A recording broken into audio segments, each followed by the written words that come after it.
आज आपण धोंड्याच्या महिन्यासाठी लागणारे धोंडफळं बनवणार आहोत. अधिक महिन्याला काही जण धोंड्याचा महिना किंवा धोंडे महिना असं सुद्धा म्हणतात.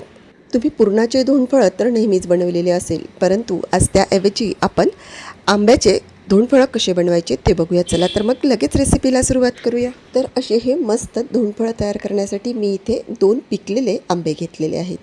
आंबे हापूस आंबा असेल तर फारच छान, नसेल तर तुमच्याकडे जो अवेलेबल आहे तो आंबा घेतला तरी चालेल. आता ह्या आंब्याचा आपल्याला पल्प करून घ्यायचा आहे, तर त्यासाठी सर्वात अगोदर आपण याचे सालं काढून घेऊ. तर व्हिडिओमध्ये दिसत असल्याप्रमाणे सोलणीच्या साहाय्याने मी इथे सालं काढून घेते. आणि हे बघा, सोलून घेतलेले दोनही आंब्यांचे असे आपल्याला व्हिडिओमध्ये दिसत असल्याप्रमाणे पहिल्यांदा चाकूनी त्यावरती उभ्या आणि आडव्या लाईन पाडून घ्यायच्या आहेत. त्यानंतर आपल्याला हा आंबा व्हिडिओमध्ये दिसत असल्याप्रमाणे कापून घ्यायचा आहे, म्हणजे आंब्याचे छोटे छोटे तुकडे तयार होतात आणि त्याचा पल्प करायला आपल्याला सोपं जातं. अशा पद्धतीने आपण इथे दोनही आंब्याचे तुकडे तयार करून घेऊ. आणि हे बघा, असे हे तयार तुकडे आपण आता मिक्सरच्या पॉटमध्ये घालून घेऊ आणि मिक्सरमधून मस्त प्लेन फिरवून घेऊ. पाणी न घालता आपला इथे प्लेन पल्प तयार झालेला आहे. हा प्लेन पल्प आपण बाजूला ठेवून घेऊ आणि त्यानंतर गॅसवरती आपण एक कढई ठेवून घेऊ. आता या कढईमध्ये आपल्याला तूप घालून घ्यायचं आहे. तर मोठ्या चमचानी 1 चमचा भरून तूप घालून घेतलं. तूप पूर्णपणे आपण इथे मेल्ट करून घेऊ.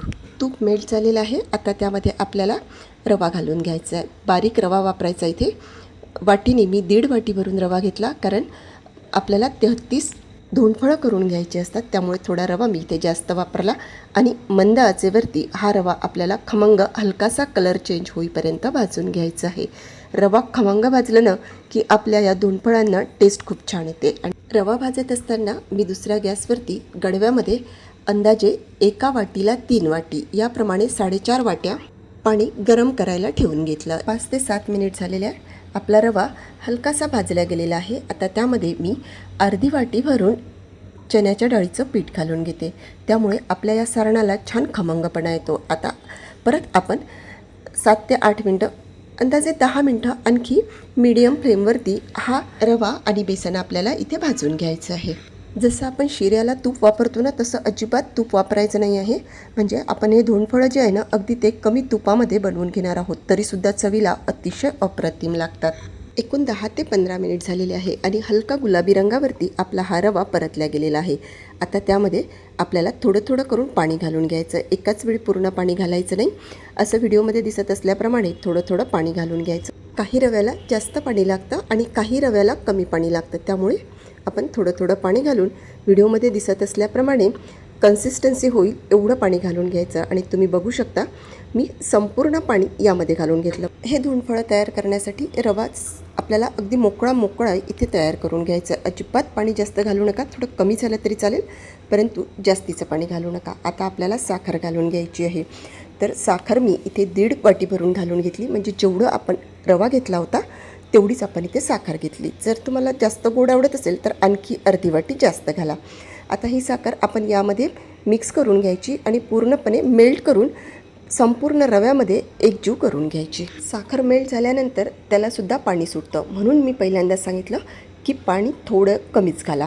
त्यानंतर एक अर्धा चमचा भरून मीठ घालून घ्यायचं, त्यामुळे आपल्या या सारणाला टेस्ट खूप छान येते. व्यवस्थित मिक्स करून घ्यायचं. त्यामध्ये आपल्याला घालून घ्यायचा आहे तयार करून घेतलेला आंब्याचा पल्प. सारणाला मस्त केशरी कलर येण्यासाठी त्यामध्ये 1 पाव चमचा भरून ऑरेंज कलरचा फूड कलर घालून घ्यायचा आणि सगळं एकदम व्यवस्थित मिक्स करून घ्यायचं. आणि सारणाला छान दणदणीत वाफ काढून घ्यायची. त्यासाठी त्यावरती झाकण ठेवून द्यायचं आणि 5 मिनटं मस्त याला वाफ काढून घेऊ. 4 ते 5 मिनिट झालेले आहे. आपल्या या सारणाला छान दणदणीत वाफ आलेली आहे. आता आपण एकदा सगळं चमच्याच्या साहाय्याने मिक्स करून गॅस बंद करून घेऊ आणि हे सारण आपण पूर्णपणे थंड करून घेऊ. आणि तुम्ही बघू शकता मैत्रिणींनो, खूप सुंदर कलर इथे आलेला आहे. इथे आपलं हे रवा आणि आंब्याचं पुरण तयार झालेलं आहे. आता आपल्याला वरच्या पातीसाठी कणिक भिजवून घ्यायचे. तर त्यासाठी मी इथे 2 कप भरून गव्हाचं पीठ घेतलं, अर्धी वाटी भरून रवा घेतला, त्यानंतर त्यामध्ये चवीपुरतं मीठ घालून 1 पाव चमचा भरून फूड कलर घालून घेतला आणि सगळं हाताच्या साहाय्याने व्यवस्थित मिक्स करून घेतलं. आता त्यामध्ये आपल्याला मोहन घालून घ्यायचं. तर त्यासाठी मी एका पॅनमध्ये 1 मोठा चमचा भरून तेल कडकडीत तापवून घेतलं आणि ते कडकडीत तेल या गव्हाच्या पिठावरती घालून घेतलं.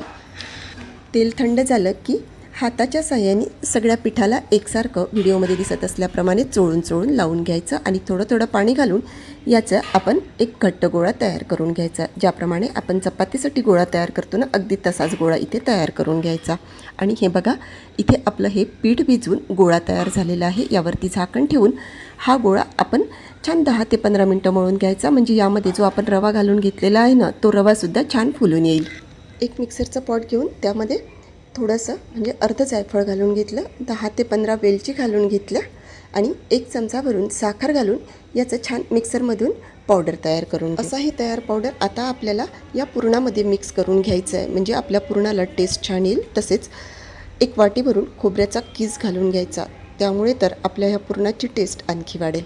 आता यामधले जे सालं आहेत ना, ते सालं मी पूर्ण काढून घेतले आणि फक्त प्लेन पावडर यामध्ये घालून घेतली. आता हे सगळं आपण चमच्याच्या साहाय्याने व्यवस्थित मिक्स करून घेऊ आणि संपूर्ण सारण लवकर थंड व्हावं म्हणून एका परातीमध्ये काढून घेऊ. अर्धा तास झालेला आहे आणि आपलं सारण इथे पूर्णपणे गार झालेलं आहे आणि तुम्ही बघू शकता छान गोळा इथे या सारणाचा तयार होत आहे. याच पद्धतीचं आपल्याला सारण हवं आहे. आता हे सारण आपण बाजूला ठेवून देऊ आणि त्यानंतर आपण आपलं कणिक चेक करू. कणिक इथे छान मुरलेली आहे. आता वरून पोहे खायच्या चमच्याने 1 चमचा भरून तेल घालून घेऊ आणि जोर देऊन आपण ही कणिक मस्त मळून घ्यायची. म्हणजे कुरकुरीत धोंडफळं तयार होतात. म्हणजे वरून कुरकुरीत आणि आतून सॉफ्ट. सगळी तयारी झालेली आहे. आता आपल्याला धोंडफळं करून घ्यायचं आहे. तर व्हिडिओमध्ये दिसत असल्याप्रमाणे कणकेमधून एक छोटा गोळा काढून घ्यायचा, हातावरती गोल करून घ्यायचा, थोडं हाताला पीठ घेऊन त्याची छान वाटी तयार करून घ्यायची. ज्याप्रमाणे आपण पुरणपोळी करताना वाटी तयार करतो ना, अगदी तशीच वाटी इथे आपल्याला तयार करून घ्यायची आहे. आता त्यामध्ये आपल्याला 1 चमचा भरून हे रव्याचं पुरण घालून घ्यायचं आहे आणि व्यवस्थित मिक्स करून घ्यायचं आहे. आणि त्यानंतर हातावरती 2 हाताच्या तळव्यामध्ये दाबून त्याला पॅटीससारखा आकार देऊन द्यायचा आहे. आणि हे बघा, इथे आपलं हे पॅटीसच्या आकाराचं धोंडफळ तयार झालेलं आहे. असं हे धोंडफळ आता आपण एका प्लेटमध्ये ठेवून घेऊ.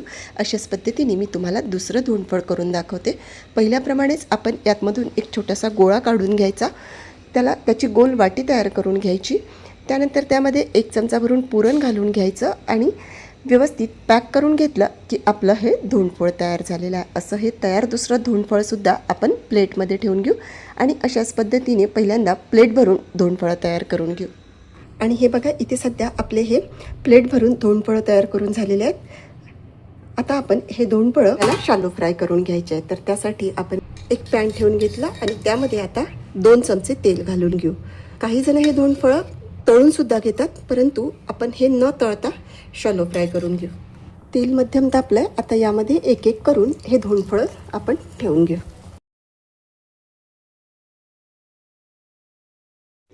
दोन मिनिट झाले की व्हिडिओमध्ये दिसत असल्याप्रमाणे हे धोंडफळं असे परतवून घ्यायचे आणि दोनही साईडनी मस्त सोनेरी रंगावरती येईपर्यंत हे आपल्याला परतवून घ्यायचे. बघा, खूप छान कलर आपल्या या धोंडफळांना आलेला आहे. जसा वरून कलर आला आहे ना, अगदी तसाच आपल्याला खालून कलर येऊ द्यायचा आहे. गॅसची फ्लेम बिलकुल मोठी करायची नाही, नाहीतर आतमधली जी कणिक आहे ना, ती कणिक शिजणार नाही. त्यामुळे मंद गॅसवरती आपल्याला सोनेरी रंगावरती हे सगळे धोंडफळं तळून घ्यायचे आहेत, म्हणजे फ्राय करून घ्यायचे आहेत. आणि हे बघा, दोनही साईडनी मस्त सोनेरी रंगावरती आपले हे धोंडफळं परतल्या गेलेले आहेत. छान कलर आपल्या या धोंडफळांना आलेला आहे.